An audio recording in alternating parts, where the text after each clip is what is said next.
عقل سوچتی ہے کون سا کام کرنا چاہیے اور کون سا کام نہیں کرنا چاہیے، لیکن عشق و جنون ان تمام چیزوں سے بے لگام ہوتا ہے۔ وہ اقبال کہتا ہے مگو شیرم چنی است و چنا نیز جنوں زیر کے عزم فراگیر، مت کہہ میرا شعر ایسا تھا ویسا نہیں، اگر مجھ سے کچھ سیکھنا چاہتا ہے سیکھ کہ صرف کمٹمنٹ اور جنون تیرے ہر کام میں کامیابی کا باعث بنے گا۔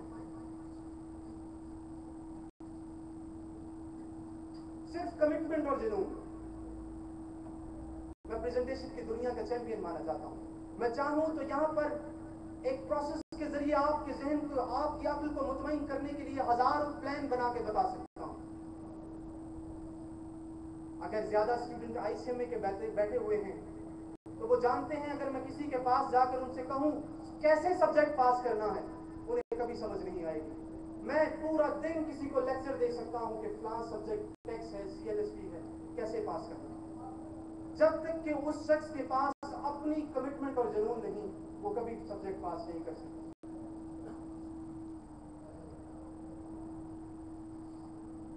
آج ہم بیدار کانفرنس کے ذریعے اہل اقتدار قوتوں سے یہ سوال کرتے ہیں ہم نے یہ ملک پاکستان کس نعرے کے لیے لیا؟ ہمارا نعرہ تھا پاکستان کا مطلب کیا؟ لا الہ الا اللہ۔ میرے ساتھ مل کر نعرہ لگائیے، پاکستان کا مطلب کیا؟ لا الہ الا اللہ۔ ایسی آواز نہیں، ایسی آواز چاہیے کہ برسر اقتدار میں بیٹھے ہوئے لوگوں کے ایمان ہل جائیں کہ پاکستان کی تاریخ میں آج نوجوان اکٹھے ہیں اور وہ کام جو ہمارے بزرگوں کو کرنا چاہیے تھا وہ آج کے بچے کر رہے ہیں، اور وہ آج ایوانوں میں یہ بات پہنچا دو کہ آج نوجوان نسل نے اقبال کو بھی پڑھنا شروع کر دیا ہے، آج کی نوجوان نسل نے نظریہ پاکستان کو بھی سمجھا ہے، آج کی نوجوان نسل پاکستان کی خودداری کے حفاظت کے لیے بھی جنگ لڑے گی۔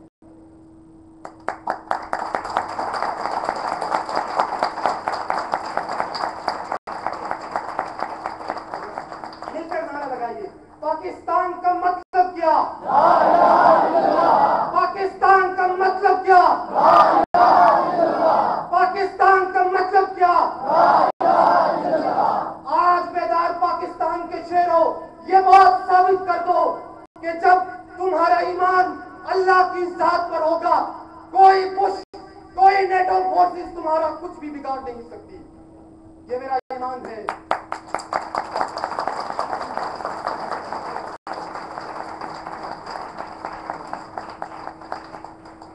میں نے تاریخ کے اوراق پر دیکھا صلاح الدین ایوبی کو دشمن کے بحری بیڑے کی خبر ملتی ہے، صلاح الدین ایوبی کو شکست نظر آتی ہے، اس کا ایمان جس ذات پر ہے فوراً اپنے خیمے میں گیا اور ساری رات سر بسجود رہا۔ صبح جب خیمے سے باہر آیا سامنے ایک بارش بزرگ کھڑا ہے، کہتا ہے ایوبی تیرے آنسوؤں نے دشمن کے بحری بیڑے کو دبو دیا، مت پریشان ہو۔ یہ ہے مسلمانوں کا ایمان، یہ مسلمانوں کا ایمان ہے کہ جب اللہ کی تک، اور افسوس کہ جب شریعت کی بات آتی ہماری ٹانگیں کانپتی۔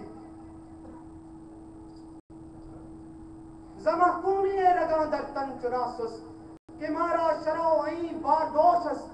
اقبال کہتے ہیں تو غلام بن گیا، تو قرضوں میں جکڑا ہوا ہے، تیری رگیں ڈھیلی پڑ گئی، جب بھی شریعت کی بات آتی تیری ٹانگیں کانپتی۔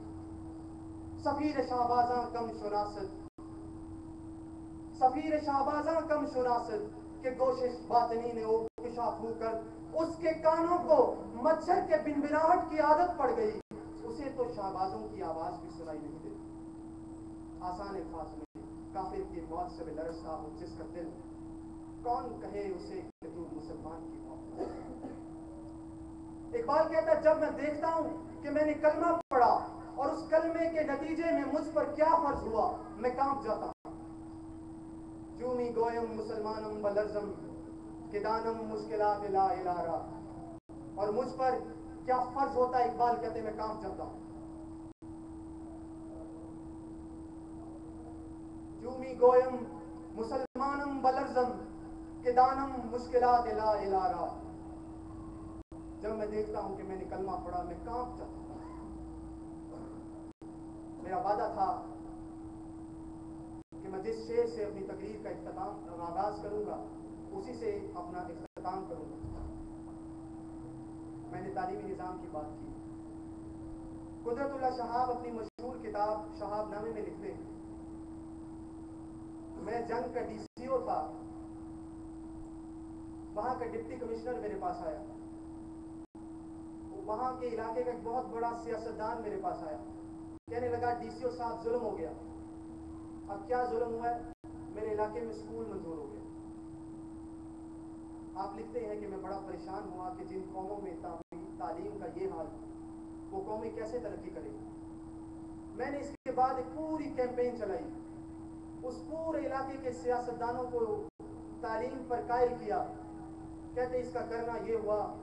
ایک دن وہی سیاستدان میرے پاس آیا، ہاتھ میں اس کے پاس درخواست تھی، کہنے لگا اسکول کھول دیجئے۔ میں بڑا خوش ہوا، میں نے کہا چلے، میری محنت رنگ لائی۔ بعد میں پتہ چلا کہ وہ اسکول اپنے مخالفوں کے علاقے میں کھلوانے کے لیے آیا۔ تو مطلب یہ کہ سمجھتے ہیں کہ تعلیم کی اہمیت کیا ہے، اور جب بچوں کے پاس تعلیم نہیں ہوگی وہ مجبوراً جرائم میں مبتلا ہوں گے۔ پھر کسی دن باپ اس سیاستدان کے پاس جائے گا، مائی باپ بچہ پکڑا گیا، مجبوری ہے اس کی ضمانت کرا دے، شام تک گھر نہ آیا تو ساری عزت، ساری برادری میں عزت خاک میں مل جائے گی۔ شام تک بچہ گھر آ جاتا ہے، تھانے دار کی بلے بلے، سیاستدان کی بلے بلے، ذمہ دار بھی وہ خود کہ اس نے تعلیم اسکول کھولنے نہیں دیا اور اس کی وجہ سے جرائم کا یہ حال ہے۔ اور جب ووٹ آتے ہیں عوام کو لگتا ہے کہ اب سونامی آنے والا ہے، وہی چہرے بدل کر ایک پارٹی سے دوسری پارٹی میں آ جاتا ہے، اور ہم لوگوں کو لگتا ہے کہ شاید اب تبدیلی آنے والی ہے۔ اس سے پہلے کہ میں اسی شعر سے اپنی تقریر کا اختتام کروں، میں ایک واقعہ سنانا چاہتا ہوں آپ کو، نوجوانوں کو حقائق بتانے کے لیے۔ بریمن نامی ایک شخص گوانتانامو بے کی جیل سے رہائی کے بعد ایک معروف انگریزی جریدے کے لیے لکھتا ہے۔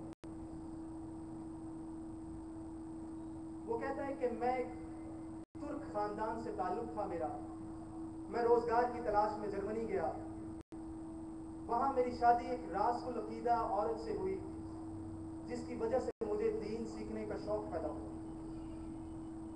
کسی نے مجھے کہا کہ اگر دین سیکھنا ہے تو دنیا میں ایک ایسی سرزمین ہے جہاں پر ایسا ممکن ہے، اور وہاں مفت اور بلکہ اپنے پلے سے پیسے دے کر دین سکھاتے ہیں۔ سلام ہے علماء کو۔ کہتے میں پاکستان کی سرزمین کی طرف آ گیا، 2001 کی بات ہے، اس وقت میری عمر 18 سال کے قریب تھی۔ اسی دوران 9/11 کا واقعہ ہوا، افغانستان پر حملہ ہوتا ہے، اور جب میں نے دیکھا کہ حالات بہت خراب ہیں تو میں نے فوراً واپسی کا پروگرام بنایا۔ کہتے میں واپسی کے لیے جا رہا تھا، راستے میں مجھے پکڑ لیا گیا، مجھ سے وعدہ کیا گیا کہ تفتیش کے فوراً بعد ہم آپ کو چھوڑ دیں گے۔ چند دنوں بعد مجھے امریکیوں کے حوالے کر دیا گیا جو سیدھا مجھے قندھار لے گئے۔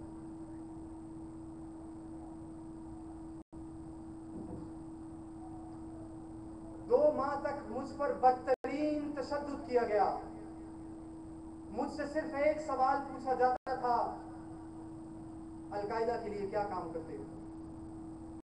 میں نے ہزاروں طریقے سے سمجھانے کی کوشش کی لیکن کوئی نہ سمجھا۔ 2 ماہ بعد مجھے گوانتانامو بے منتقل کر دیا گیا۔ مجھ پر کیس چلا، کوئی جرم ثابت نہ ہوا۔ 2.5 سال بعد میں نے واپس آ جانا تھا، ایک جرم مجھ سے ہو گیا۔ وہ جرم یہ تھا، جب گوانتانامو بے میں جیل میں امریکی ترانہ بجا، میں نے اس وقت نماز ادا کی، اور اس سزا کی وجہ سے مجھے 2.5 سال اور مجھے وہاں گزارنے پڑے۔ آج 5 سال بعد میں رہا ہو چکا ہوں۔ جب میں واپس آیا ہوں مجھے پتا چلا ہے کہ مجھے میرے پاکستانی بھائیوں نے $3000 کے عوض بیچا تھا۔ برسر اقتدار پر بیٹھی ہوئی قوتوں، بریمن تم سے سوال کرتا ہے، اگر ڈالرز کے عوض مجھے بیچنا تھا مجھ سے کہتے، میں تمہیں اس کا کئی گنا زیادہ دیتا۔ ہاں، اگر جرم مسلمانی کی سزا دی ہے، اگر کلمہ پڑھنے کی سزا دی ہے، میں یہ سزا ایک بار نہیں 1000 بار بھگتنے کے لیے تیار ہوں۔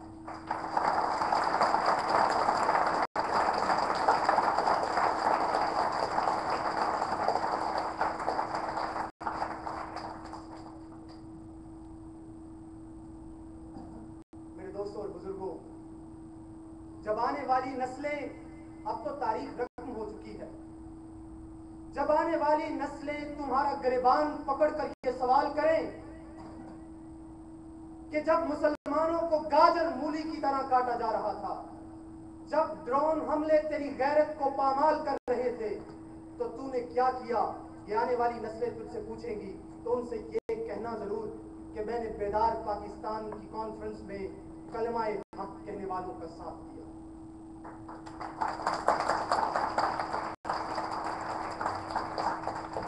میرا وعدہ تھا اپنی تقریر کا آغاز بھی اس شعر سے کروں گا اور اختتام بھی اسی شعر سے۔ تو وہ لوگ جو دل کے کمزور ہیں ان سے معذرت، اقبال کا میں شعر بیان کرنے لگا ہوں۔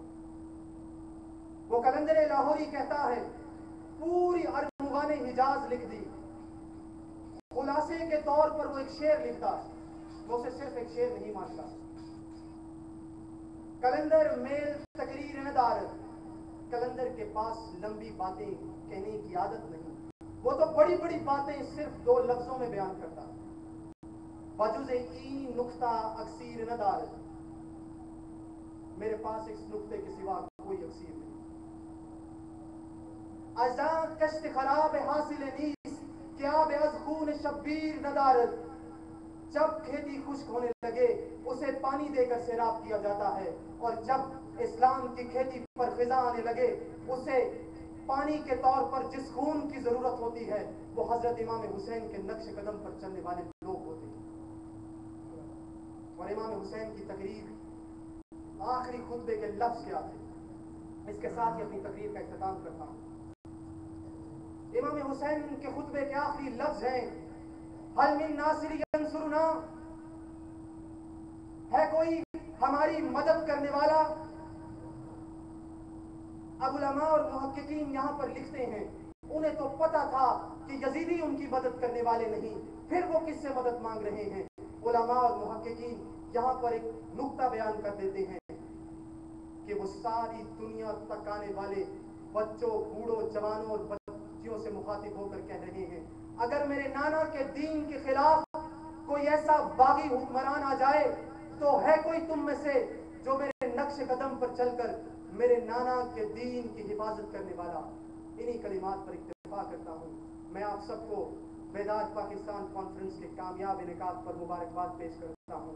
میں ان تمام لوگوں کا شکر گزار ہوں، ان تمام لوگوں کا خصوصاً جن کی محنت سے، جن کی ٹیم ورک سے یہ ممکن ہوا۔ میں خصوصاً شکریہ ادا کروں گا بلال کا، شہباز کا، ارسلان کا، اور بہت سے نام ہیں، میری کمزوری ہے کہ مجھے نام یاد نہیں رہتے۔ یا الہی ہم سب کو سیدھے راستے پر چلنے کی توفیق عطا فرما، اور یا الہی جب وقت رضا آئے، اقبال کی بات سچ ہو، ہمارے ہونٹوں پر ہنسی ہو اور ہماری زبان پر جو کلمہ ہو وہ لا الہ الا اللہ محمد رسول اللہ۔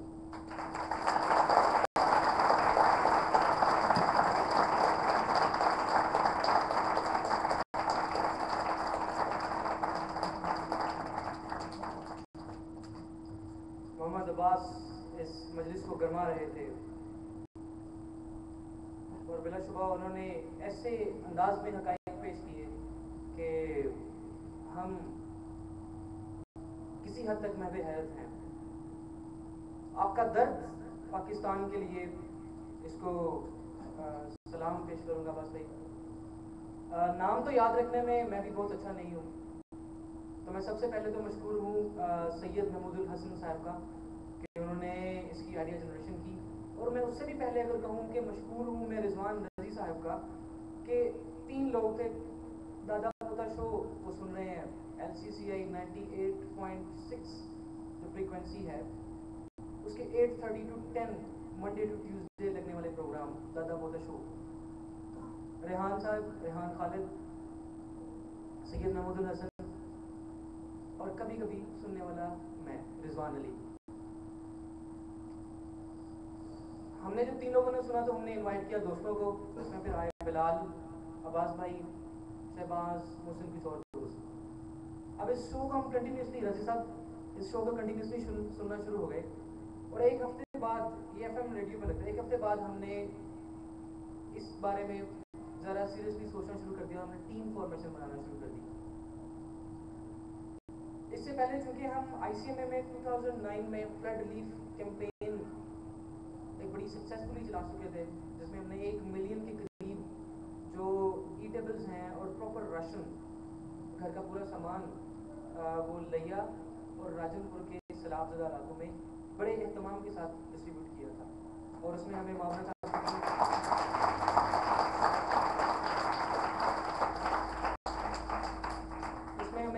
ضیاء المصطفیٰ اوان اور عامر اعجاز صاحب، ان کی معاونت حاصل رہی ہے، ان کی گائیڈنس ہمارے سامنے آ رہی ہے۔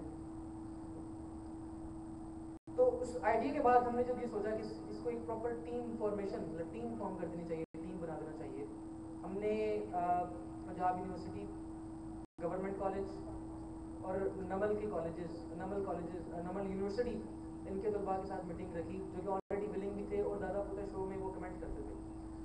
تو پنجاب یونیورسٹی، بلکہ میں ان سب کا مشکور ہوں، کنیڈ کالج سے آئی ہوئی میری بہنیں، ICMA سے آئی ہوئی میری بہنیں، پنجاب یونیورسٹی سے آئے ہوئے میرے دوست، GC گورنمنٹ کالج سے آئے ہوئے میرے دوست، نمل سے آئے ہوئے، اس کے علاوہ سپیریئر کے کچھ شعرے نظر آ رہے ہیں، اور پنجاب کالج کے کچھ جیالے ہمارے ساتھ ہیں۔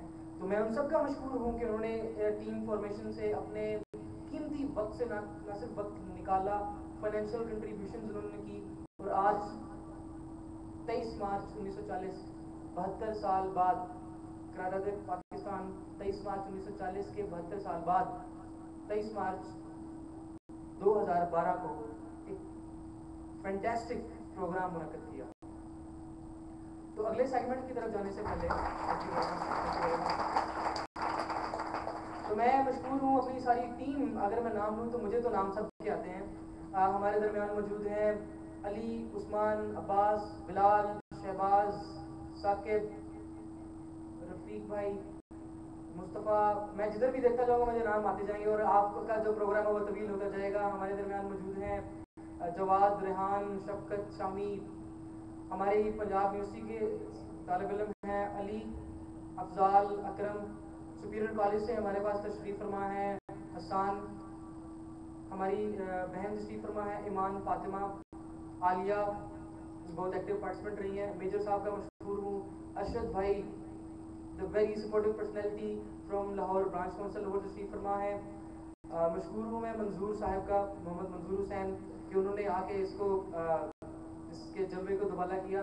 میں مشکور ہوں سب سے بڑھ کر جس شخصیت کا مجھے مشکور ہونا چاہیے، میں مشکور ہوں اپنے والد صاحب کا، کہ انہوں نے ہمیشہ مجھے یہی سکھایا، یہی پڑھایا، اور اسی پہ پابند عمل رہنے کا درس دیا۔ میں مشکور ہوں عباس بھائی کے والد صاحب کا، کہ انہوں نے آ کے اس کو رونق بخشی اور عباس جیسا ایک شعر تیار کیا، عباس بھائی کے بھائی۔ اور جو میں مشکور ہوں اپنی سسٹرز کا، کہ وہ اتنے دور ڈیفنس سے اور دوسرے مطلب علاقوں سے تشریف لائے۔ فارمل ووٹ آف تھینکس کہنے کے لیے بھی ہمارے پاس آئیں گے ہمارے سرپرست اس بیدار پاکستان ٹیم کے۔ تو میں چونکہ لگتے ہاتھ میں نگاہ کرتا چلوں، ہر ایک بندہ جو اس نکڑ سے لے کر اس نکڑ تک یہاں پہ بیٹھا ہوا ہے، جو آج موجود ہے اور یہ جو آئندہ اس کو کسی ویڈیو کی فارم میں سنے گا، میں ان سب حاضرین، ناظرین اور سامعین کا مشکور ہوں۔ اور سب سے بڑھ کر مہمان خصوصی ضیاء المصطفیٰ اوان صاحب، ان کا مشکور ہوں۔ پیر سید منظور حسین صاحب ہمارے ساتھ تشریف فرما ہے، عامر اعجاز خان صاحب، اور اس ہوسٹ کے اس کانفرنس کے جو ہیں روٹ کاز رضوان رضی صاحب بھی۔ تو رضوان رضی صاحب پاکستان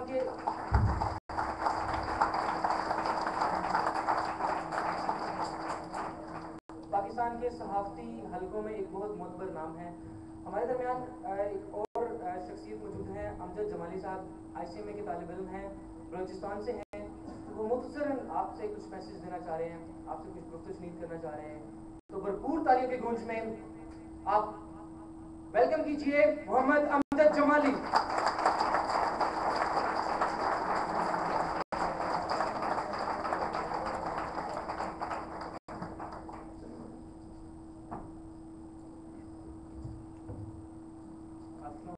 मोहसिन मेहमान गिरामी और बेदार पाकिस्तान टीम, अस्सलाम वालेकुम।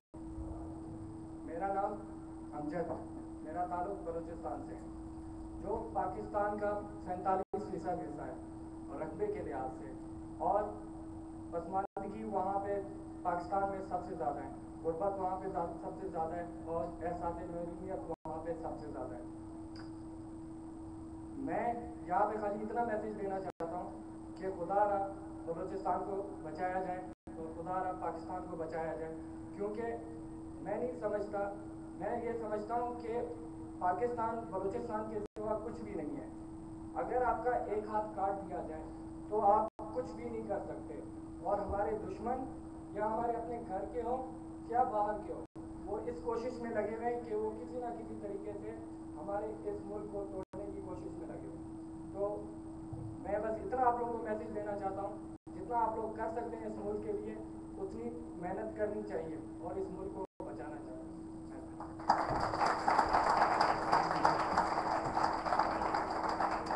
बहुत शुक्रिया जमाली साहब आपका। बिल्कुल ऐसे ही है कि आज की हुक्मरान, आज की क़यादत पाकिस्तान को दीमक की तरह चाट रही है, और अमजद इस्लाम अमजद कहते हैं कि पेड़ को दीमक लग जाए या आदमजात को गम, पेड़ को दीमक लग जाए या आदमजात को गम, दोनों को ही अमजद हमने बचते देखा कम। चलते हैं अपने प्रोग्राम के बहुत ही इंपॉर्टेंट सेगमेंट की तरफ। यहाँ पे मेजॉरिटी तलबा हैं ICMS से, पंजाब यूनिवर्सिटी के तलबा भी हैं फाइनेंस से ताल्लुक़ रखने वाले, तो मैं ऐसा कहूँगा कि मेजॉरिटी तलबा फाइनेंस और अकाउंट्स से ताल्लुक़ रखने वाले हैं, बशमूल ऐसे भी लोग हैं जो कि doctors, future doctors and engineers हैं। तो रिजवान रजी साहब पाकिस्तान के सहाफ़ती हलकों का एक मोतबर नाम, ex bureau chief CNBC Pakistan, ex senior journalist Dawn, and currently working with Stock Exchange, and in fact I would say currently mending the ways of the youth for today, currently inspiring us for organizing these kind of conferences and seminars. So guys, in a huge round of applause, please welcome Rizwan Razi.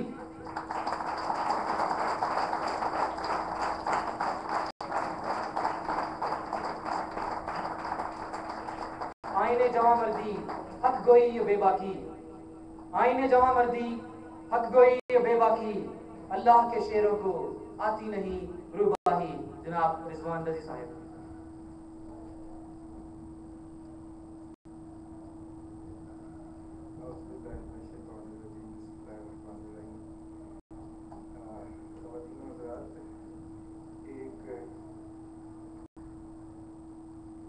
मरकज़िया मजलिस इकबाल है, उसकी अपनी इकबाल के ऊपर एक function होता है। किसी ज़माने में उसकी आपकी नज़र उसके सेक्रेटरी जो थे वो शोरश कश्मीरी थे, और उसमें मुकर्रीन में सभी सैयद अब्दुल मरूदी होते थे, और ये वसीम किरमानी साहब होते थे, और हबीब निज़ामी होते थे, मतलब बड़े बड़े नाम शायर के जो उसकी तकरीर करने आते थे। उसमें वो कहते थे कि तकरीर तो शोरश साहब ही करते हैं, दरमियान में हमें 5-5 मिनट मिल जाते हैं। तो आज की तकरीर तो रिजवान साहब ने की है, हमें तो थोड़ा सा दरमियान में 5-5 मिनट मिल रहे हैं, जिसके लिए हम इनके मशहूर हैं।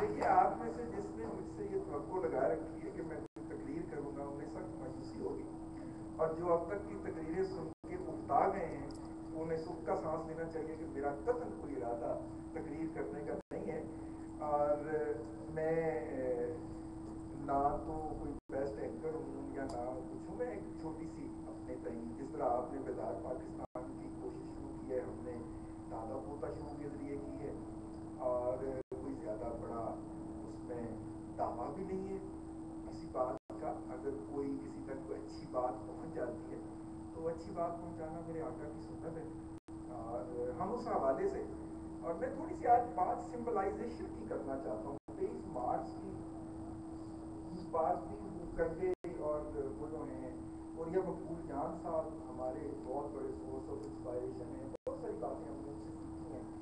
سیکھتے رہتے ہیں.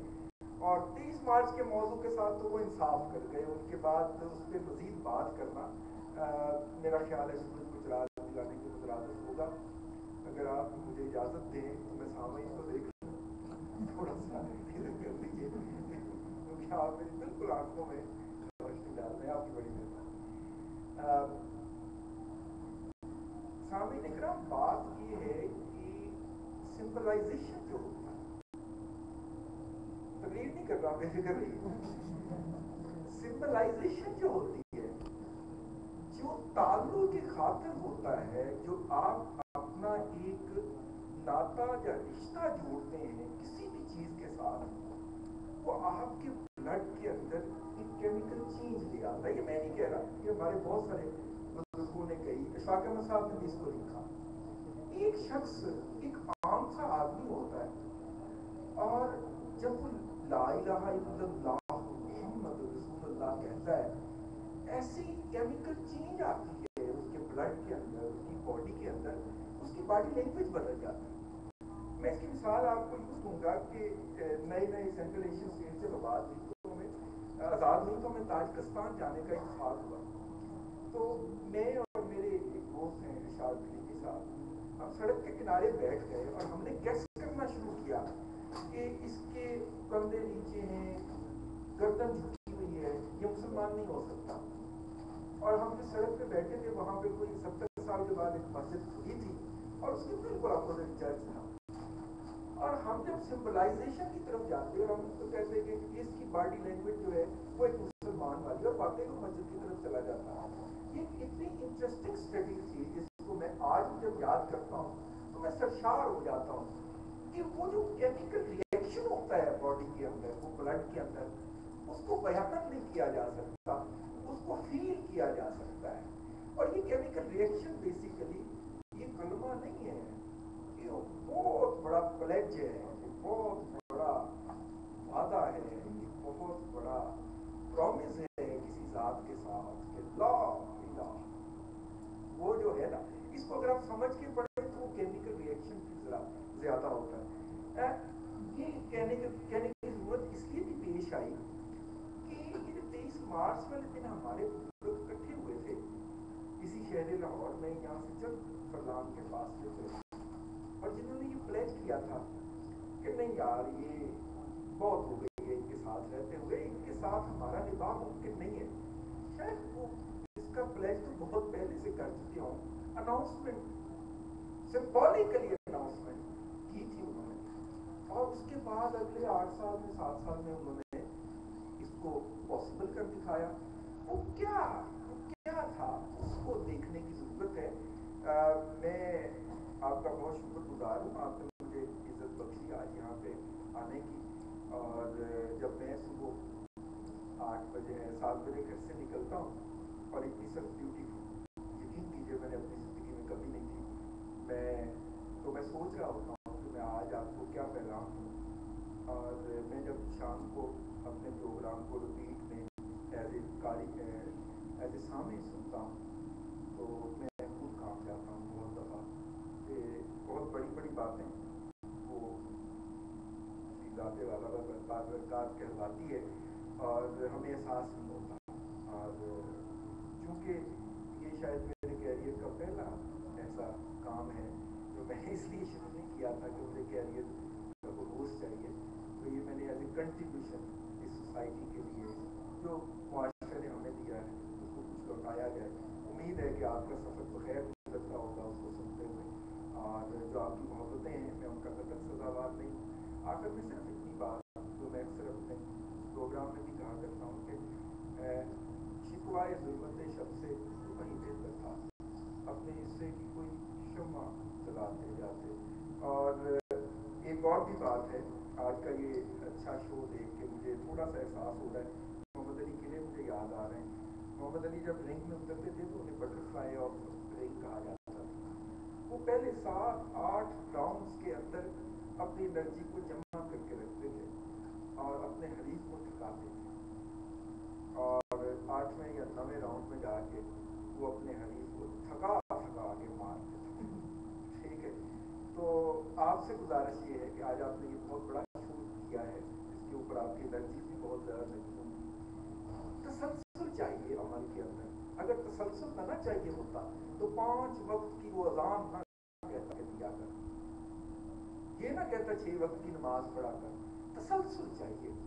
तो ये तकरीब एक आप करेंगे, नारा लगाएंगे, बेदार पाकिस्तान को करेंगे, पाकिस्तान पता नहीं बेदार हो या ना हो, आप जरूर थक खा के घर जाके सो जाएंगे। ये नहीं होना चाहिए।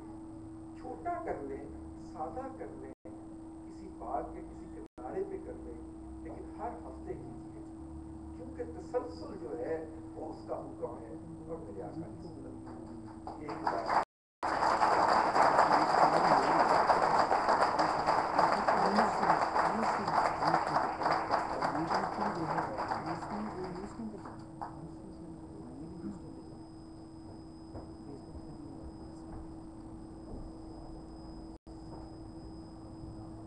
Thank you very much Rizwan रजी साहब, इट वाज वेरी एनलाइटनिंग। जब मैं रिजवान साहब से मिलने गया इनसे यहाँ पे स्पीकिंग के लिए टाइम लेने के लिए, तो मैंने इन्हें कहा कि मुझे अपना नाम बड़ा अच्छा लगता था। मुझे याद है दूसरी क्लास में जब एक दफ़ा मुझे फर्स्ट पोजीशन के लिए बुलाया गया, तो एक और 9th क्लास के भाई थे हमारे जिन्हें फर्स्ट पोजीशन के लिए बुलाया गया। मैं अबू के साथ बैठा हुआ था, क्योंकि 10th से उन्होंने स्टार्ट किया। जब 10वीं के बच्चे को फर्स्ट पोजीशन के लिए बुलाया गया, उसका नाम रिजवान शबीर था। तो मैंने अबू से पूछा, मैंने कहा अबू जी ये नाम भी रिजवान शबीर है? तो बोले कि उन्होंने हमारी नकल की है। मैं दूसरी में था और रिजवान शबीर साहब जो हमारे सीनियर थे 10वीं क्लास में थे। रिजवान साहब से जब मैं मिलने गया तो मैंने कहा कि मुझे अपना नाम बहुत पसंद था। आपका शो सुनने के बाद मुझे अपना नाम और अच्छा लगने लगा, और आपसे मिलने के बाद और अच्छा लगने लगा। तो आज एक चौथा स्टेप भी हो गया कि आपकी आज की गुफ्तगू सुनने के बाद सर ये मुझे अपना नाम और अच्छा लगना शुरू हो गया, रिजवान अली राज। Thank you. आपको रजिस्ट्रेशन फॉर्म जो है वो डिस्ट्रीब्यूट किए जा रहे हैं। इसके बाद हमारे पास सिर्फ एक मुकर्रर हैं हमारे मेहमान खुसूसी। ये डिस्ट्रीब्यूशन फॉर्म्स आप फिल कीजिए। ये आपके मेंबरशिप फॉर्म, रजिस्ट्रेशन फॉर्म है बेदार पाकिस्तान के लिए। और just take a moment to fill it out. जब तक ये तमाम फॉर्म्स फिल हो रहे हैं,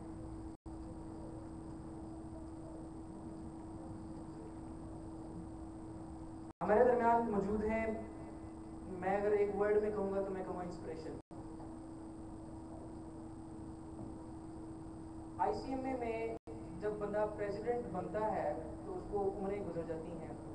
50+ होता है तो प्रेसिडेंट बनता है कॉमनली, 40 लगा लें, 40+ प्रेसिडेंट। एक ऐसी शख्सियत जिसके पास एक विजन था, जिसने परफॉर्मेंस शो की। ICMA के 8 कैंपसेस लाहौर से उन्होंने स्टार्ट लिया। 2008 में लाहौर ब्रांच काउंसिल के चेयरमैन बने। उसके बाद वो लाहौर इसकी ICMA की नेशनल काउंसिल में गए। वहाँ से इन्होंने फर्दर अपनी वर्किंग, अपनी कैपेबिलिटी, अपनी परफॉर्मेंस और अपनी कॉम्पिटेंस को प्रूव करते हुए आज 2012 में ICMA के हिस्टोरिकली यंगेस्ट प्रेसिडेंट इलेक्ट हुए, मिस्टर ज़ियाउल मुस्तफा अवान। आप हिस्टोरिकली यंगेस्ट प्रेसिडेंट हैं ICMA के। आप CFO, चीफ फाइनेंशियल ऑफिसर्स हैं एक्सपो सेंटर लाहौर के, which in itself is a success story. आप CEO हैं होप हाउस ऑफ प्रोफेशनल्स के, और सबसे बढ़कर आप हमारे ज़िया भाई हैं। यानी इससे पहले आने वाले प्रेसिडेंट्स के बारे में हम कह सकते थे प्रेसिडेंट अंकल, लेकिन अब अंकल कहेंगे तो ज़िया भाई माइंड करेंगे। तो ज़िया भाई, मैं दावत खिताब देता हूँ आज के मेहमान खुसूसी, guest of honour, in a huge round of applause, Mr. Ziaul Mustafa Awan, the blend of visionary and charismatic leadership.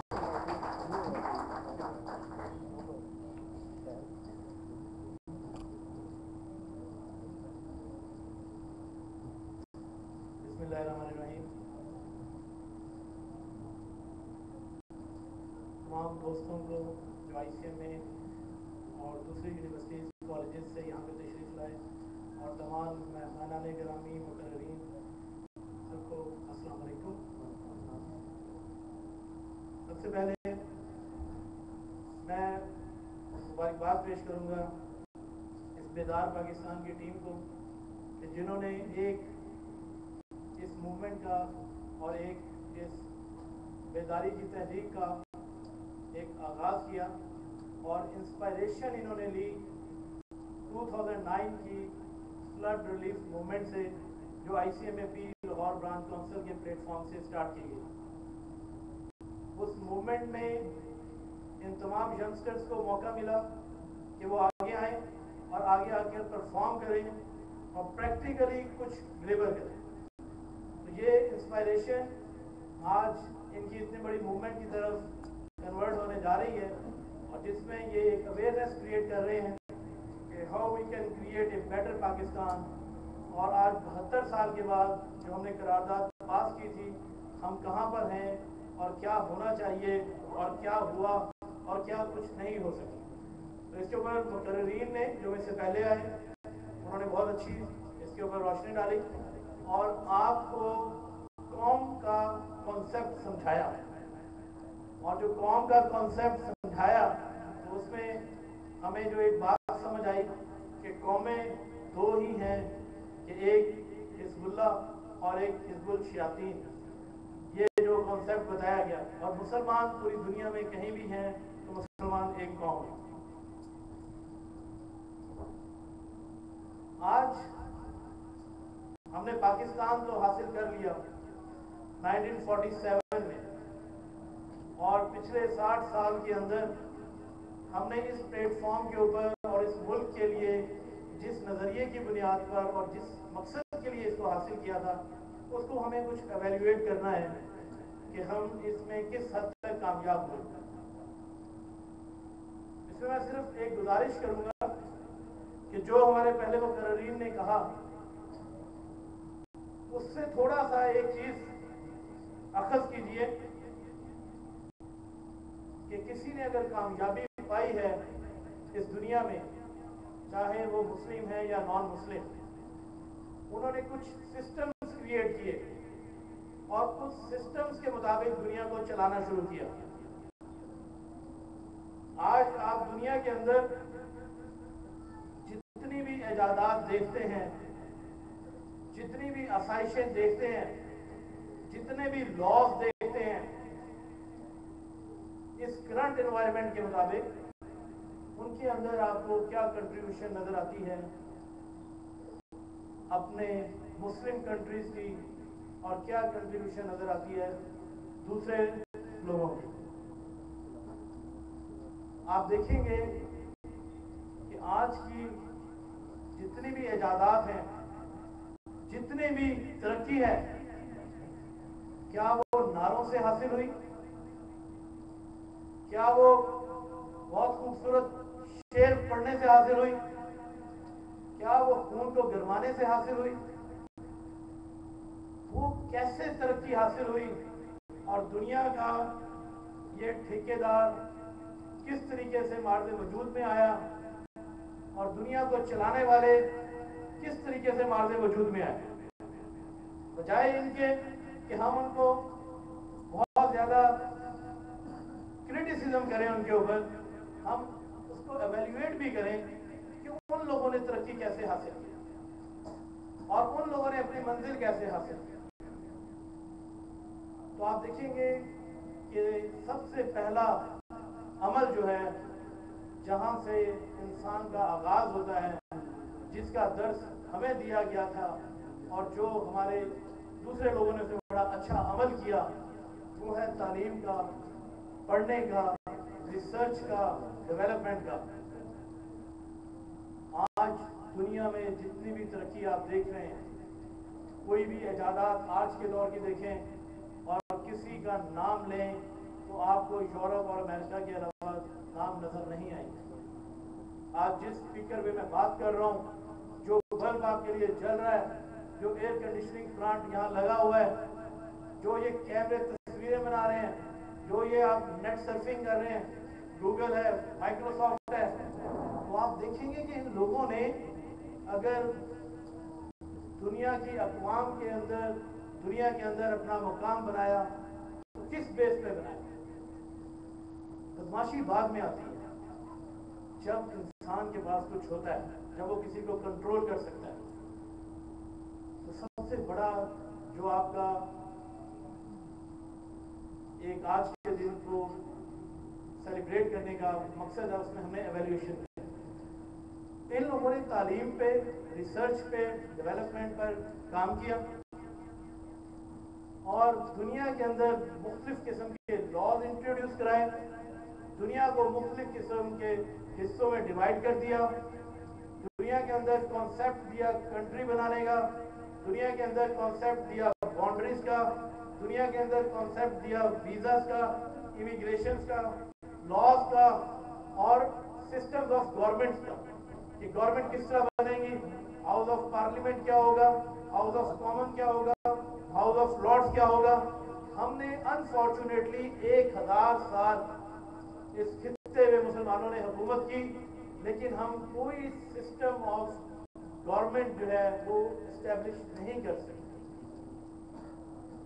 जिसने जो इलाके फतह कर लिए वो उसके होते चले गए और वो जोरे बाजू से करते चले गए। कितना हमने उस इरा के अंदर कितना हमने डेवलपमेंट पे, रिसर्च पे और एजुकेशन पे काम किया। तो ये एक हमारी वीकनेस है। हम को पहले अपनी वीकनेस को देखना है, फिर दूसरों की तरफ देखना है कि उन्होंने हमारे साथ कोई मक्कारी की, कोई होशियारी की।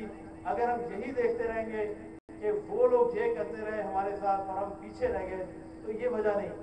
इसमें मेन वजह जो है, ये वजह एक हो सकती है, लेकिन जो मेन वजह है वो ये है कि हम लोगों ने अपना क्या प्लान बनाया और हम लोगों ने क्या किया। तो इसके ऊपर आज के एनवायरनमेंट के मुताबिक अगर आप देखें, हम पाकिस्तान के अंदर अभी तक एक सिस्टम जो है वो चलाने की कोशिश कर रहे हैं जिसको हम डेमोक्रेसी कहते हैं। और डेमोक्रेसी के अंदर लोगों को किस तरीके से इलेक्ट किया जाता है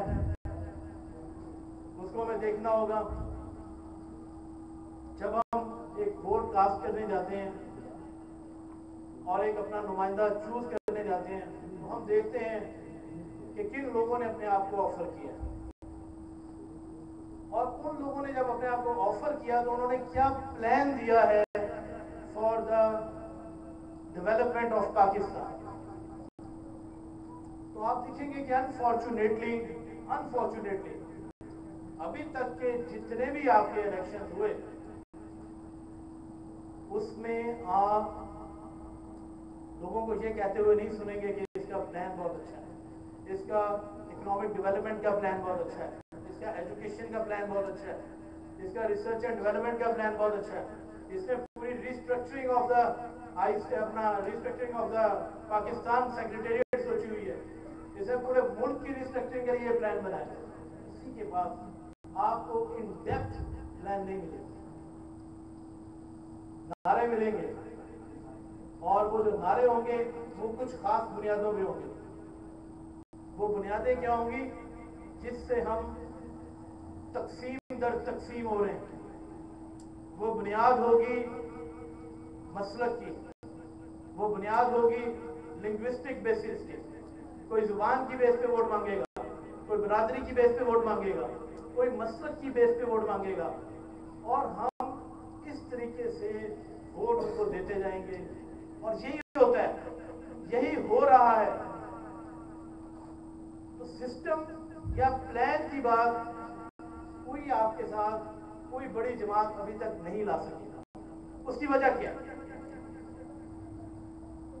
उसकी वजह जो मैं आजकल के दौर में समझता हूं, और जो मैं ये समझता हूं कि रेस्ट ऑफ द वर्ल्ड ने जो प्रोग्रेस की है,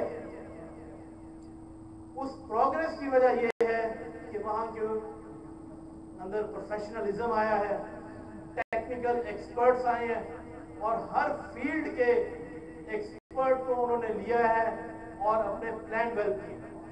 5 साल के प्लान, 10 साल के, 20 साल के, 25-30 साल के प्लान। हमें कभी, आज मैंने सुना और ये मकबूल जान साहब ने एक बात की, और उसी बात में 2 बातें थी, और ये मैं 2 राय पेश करूंगा, मेरी ये राय नहीं है। एक तरफ उन्होंने कहा कि अंग्रेज ने अरब को डिवाइड कर दिया, ये उन्होंने कहा कि हमारे साथ जुल्म हुआ। और जो पाकिस्तान की بات آئی تو ہم نے کہا پاکستان ہم نے حاصل کر لیا. کیا یہاں پہ کوئی انگریز کی لانگ ٹرم پلاننگ نظر نہیں آتی؟ کیا یہاں پہ کمیونزم کو شکست دینے کے لیے پاکستان کو یوز کرنا نظر نہیں آتا؟ بہت سی چیزیں ہیں, بہت سی تھیوریز ہیں, لیکن ہم ان تھیوریز کو اپنے مطابق جو ہے وہ لے جاتے ہیں کہ ہمارے ساتھ یہ کیا گیا, لیکن ہم نے اپنے ساتھ کیا کیا وہ آج ہمیں ایویلویٹ کرنا ہے. تو آپ یہ دیکھیں گے کہ آپ کی جتنی بھی پولیٹیکل جماعتیں ہیں, اس میں سے کسی ایک جماعت کے اندر مجھے یہ بتائیں کہ کوئی پروفیشنل ونگ ہو کسی جماعت میں. Is there any professional wing in any political party in Pakistan? They have کسان ونگ, خواتین کا ونگ, طلبہ ونگ, وہ نیچے اپنی ذیلی جماعتیں بنائی جا رہے ہیں, مطلب اسٹوڈنٹس فیڈریشن بن رہی ہیں, لیبر ونگ, اور ہر ایک گورنمنٹ ڈپارٹمنٹ کے اندر they have their own وہ ایک جماعت ہے ان کی وہاں پہ, وہ پی آئی ہو, وہ ریلوے اور وہ ہر جگہ ہو. کیا کسی جماعت کے اندر is there any political party have a professional wing جس کے اندر اکانومسٹ ہوں, جس کے اندر بزنس مینیجرز ہوں, چارٹرڈ اکاؤنٹنٹس ہوں, مینجمنٹ اکاؤنٹنٹس ہوں, انجینئرز ہوں, آئی ٹی ایکسپرٹس ہوں؟ کیونکہ اب انقلاب نعروں سے نہیں آئے گا, انقلاب جو ہے اور خوشحالی جو ہے اس کے لیے کام کرنا پڑے گا, اور پریکٹیکل ہو کے ہمیں کچھ ڈلیور کرنا پڑے گا, اور بہت اچھے اچھے شعر اور بہت اچھی اچھی باتیں اور خون گرما دینے والی کلمات سے جو ہے نا باتیں نہیں بنیں گی. ہمیں بتانا ہے اپنا ایک سسٹم, ہم کس چیز میں پیچھے ہیں. ہمیں پاکستان کے پروفیشنلز کو آگے لے کر آنا ہے.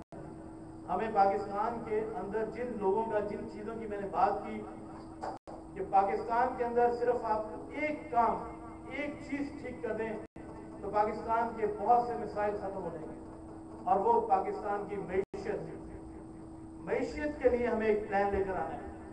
لڑائی اسی جگہ ہوتی ہے جہاں پہ پیسہ نہیں ہوتا, جہاں پہ بدحالی ہوتی ہے, جہاں پہ غربت ہوتی ہے, انسان کا دشمن بن جاتا ہے. بابا فرید رحمۃ اللہ علیہ نے ایک جگہ اپنی تعلیمات میں کہا کہ اسلام کا ایک چھٹا پلر بھی ہے. آپ نے 5 پلر سنے ہوں گے. They said there is a 6th pillar of the Islam, which is he called roti. اور آج کے اس 21st century میں you can say roti means your معیشت, your economy. اگر آپ کی اکانومی نہیں ہے تو آپ کچھ بھی پورا نہیں کر سکتے. باقی چیزیں پریکٹیکلی اسلام کی پوری کرنا آپ کے لیے مشکل ہیں. اور حضور پاک صلی اللہ علیہ وسلم نے سب سے پہلا جو کام کیا اور جو سب سے پہلا درس دیا وہ آپ کو تجارت کا, ٹریڈ کا اور بزنس کا دیا. ہم نے اس ملک میں بزنس کیسے کریٹ کرنا ہے, اس ملک کے سسٹم کو کیسے ٹھیک کرنا ہے. اس میں ہر ادارہ ہر جگہ پہ اپنی ایک کاوش کر رہا ہے. لوگ انڈیویجول جگہوں پہ بھی اپنی کاوش کر رہے ہیں, لوگ ادارے کی سطح پہ بھی کاوش کر رہے ہیں. لیکن میں کچھ کاوش جو ہم نے آئی سی ایم اے پی کے پلیٹ فارم پہ کی, جس کا ابھی رضوان نے تعارف کرایا. آئی سی ایم اے پی پاکستان کی لارجسٹ اکاؤنٹنگ باڈی ہے, working under the parliament act 1966, cost and management accountant act کے اندر we are working, and I am now the president. I took charge آن جنوری 26, 2012. اور ہم نے اب آئی سی ایم اے کے پلیٹ فارم سے بہت سی چیزیں اسٹارٹ کی. اسی طریقے سے we have another platform with the title House of Professionals. We have created this platform to provide opportunities to the professionals working in commerce, finance, engineering and information technology.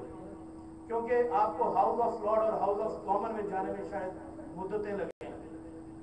آپ قوم کے لیے کچھ کرنا چاہیں تو آپ کو ہاؤس آف لارڈ میں جانا ہے, ہاؤس آف کامن میں جانا ہے, which is your parliament. Parliament کے اندر جا کے بھی مسئلے ٹھیک ہوتے ہیں.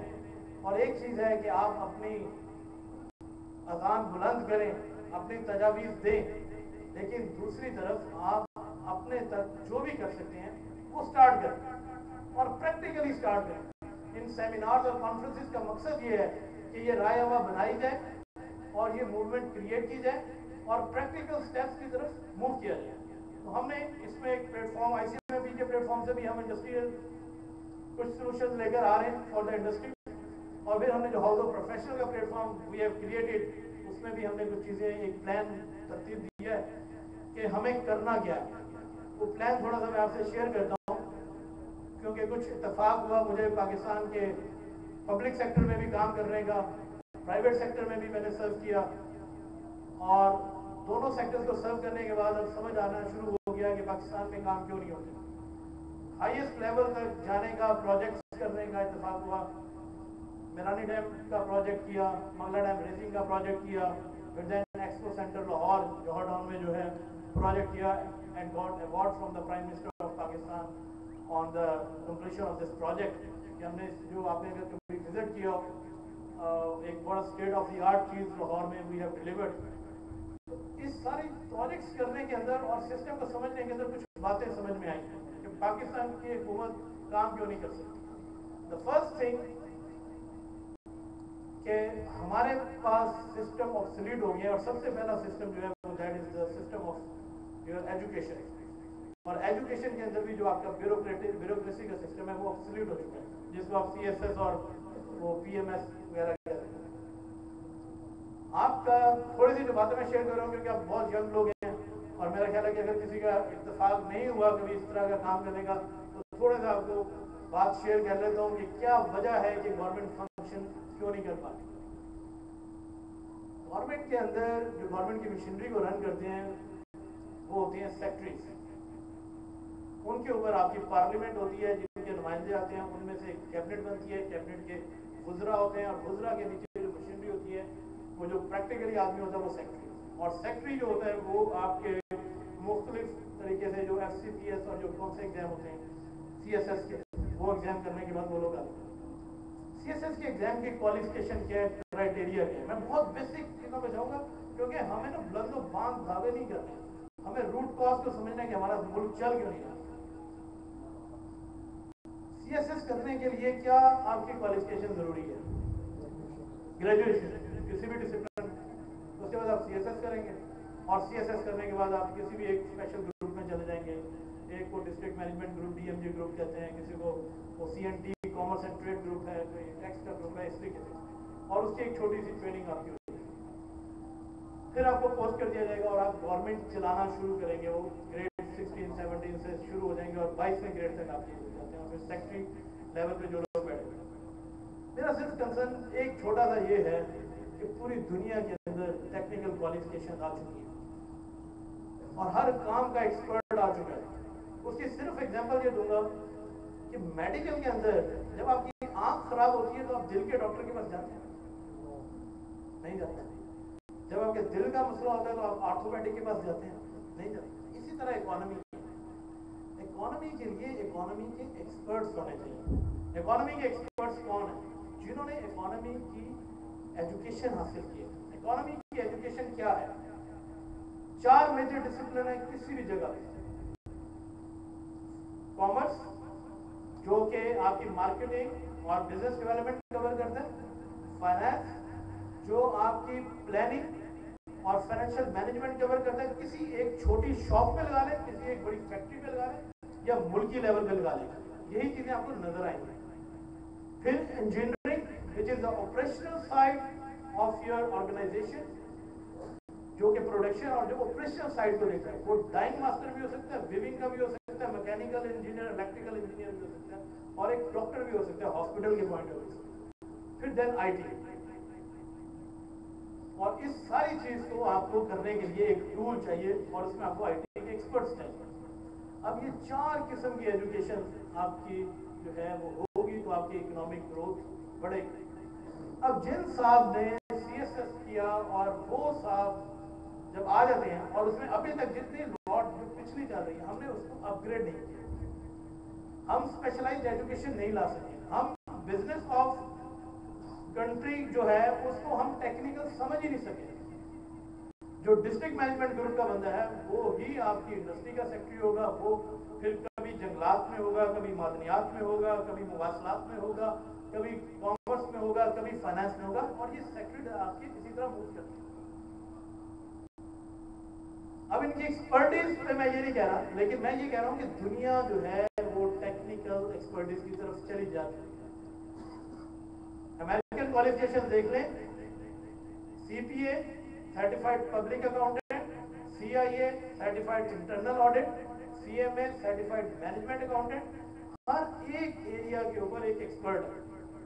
और CISA which is information system auditor, क्योंकि अब ऑडिट का कॉन्सेप्ट भी चेंज हो गया, that is into the information system audit, तो उसके भी एक्सपर्ट्स आ गए। तो क्या हमने अपने पब्लिक सेक्टर को रिफॉर्म किया, जहां से पॉलिसीज आनी है, जहां से सब चीजें आनी है? अनफॉर्चुनेटली वो चीजें उस तरीके से नहीं हो सकी, और टेक्निकल एजुकेशन और प्रोफेशनल एजुकेशन नहीं हो। आप FBR के दफातर में जाएं, आप देखेंगे कि वहां पे बहुत से डॉक्टर्स और इंजीनियर्स जो हैं वो वहां पे कलेक्टर या डिप्टी कलेक्टर या कुछ इस तरीके से सीटों पे होंगे। उनकी एजुकेशन क्या होगी, और ये आप इसको मेरा ख्याल है कि बिल्कुल एंडोर्स करेंगे कि डॉक्टर MBBS होने के बाद उन्होंने वो CSS और वो रूट लिया और वो जाके बैठा। यहां से आपका बेसिक जो चीज है वो फ्लॉ शुरू हो गया। Those who have no driving skills, how they can drive the economy? एक बंदे को गाड़ी चलानी नहीं आती, आप उसको बैठा दे तो वो कैसे क्या प्लान लेकर आएगा, क्या करेगा? और कौम सारी इज्तिमाओं में इकट्ठे होकर दुआ मांगती रहे, अल्लाह मियां मुल्क के हालात ठीक कर दो, मुल्क के हालात ठीक कर दो। लेकिन हमने अपनी एवल्यूशन नहीं की। पहला एक पॉइंट कि हमें टेक्निकल एजुकेशन को एट ऑल लेवल रिकॉग्नाइज करवाना, और specially in the public sector, कि ये चीज होगी तो आपके मुल्क के अंदर जो है ना वो एक ग्रोथ शुरू होगी। तो बिजनेस मॉडल, दूसरा पॉइंट एक आपसे शेयर करूंगा कि आज पाकिस्तान के अंदर बिजनेस जनरेट होने ना होने की मेन वजह क्या है? Corporate, no doubt this is now at the moment this is terrorism is one, I think so कि एक चीज जो है वो टेररिज्म भी है। लेकिन थोड़ा सा मैं पीछे जाऊंगा कि model of doing business in Pakistan, model of doing business in Pakistan क्या है?